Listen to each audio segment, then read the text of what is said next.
قرآن کے اندر آتا ہے نا الرجال قوامون علی النساء، اس کا کیا مطلب ہے کہ اللہ نے مردوں کو قوام پیدا کیا ہے، بڑا بنایا ہے۔ اس کا یہ مطلب نہیں ہے کہ عورتوں کو پیر کی جوتی بنایا، یہ ترجمہ اس کا نہیں ہے، کہیں کسی تفسیر میں نے لکھا ہوگا۔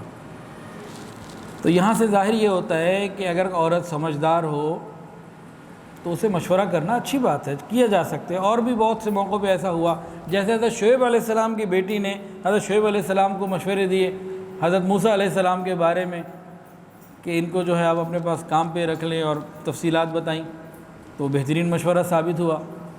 اور بھی اس طرح کے واقعات ہیں۔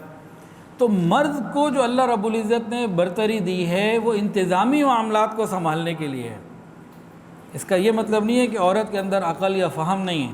ہاں، عورتوں کے بارے میں ایک بات آتی ہے کہ ان کی عقل آدھی ہوتی ہے، ناقص العقل ہوتی ہیں، آدھی نہیں ناقص العقل ہوتی ہیں۔ ناقص العقل کا کیا مطلب ہے؟ ناقص العقل کا یہ مطلب نہیں ہے کہ وہ مردوں سے زیادہ امتحان میں نمبر نہیں لے سکتی اور کوئی کارنامے انجام نہیں دے سکتی، علمی استعداد کم ہے، ایسا مطلب نہیں ہے۔ ناقص العقل کا مطلب یہ ہوتا ہے کہ وہ اپنے جذبات یا خواہشات جب غالب آ جائیں تو عقل کو پیچھے چھوڑ دیتی ہیں۔ مردوں کے اندر یہ چیز کم ہوتی ہے، کوئی کوئی ہوتا ہے، عورتوں میں جذباتیت زیادہ ہوتی ہے۔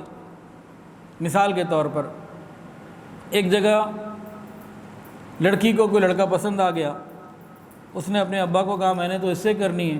اس نے کہا وہ نہ عقل کا، نہ شکل کا، نہ کام کا، بے روزگار ہے، کسی کام کا نہیں ہے، ہمارا خاندان ہر چیز سب ٹھیک ہے، اور تمہیں اس سے بہتر رشتے مل سکتے ہیں اور موجود بھی ہے، کہ نہیں مجھے تو اسی سے کرنی ہے۔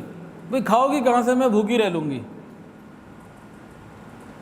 تو یہ کیا ہے کہ عقل کے اوپر جذبات ایسے غالب آ گئے، تو یہ ہے ناقص العقل ہونا۔ اس کا یہ مطلب نہیں ہے، نہ پیر کی جوتی مطلب ہے، نہ اس سے یہ مطلب ہے کہ مشورے نہیں لے سکتے۔ ویڈیو کے نیچے سبسکرائب کے بٹن پہ کلک کریں، بیل کے آئیکن پہ کلک کیجئے تاکہ ہر نئی ویڈیو کی نوٹیفیکیشن آپ کو مل جائے۔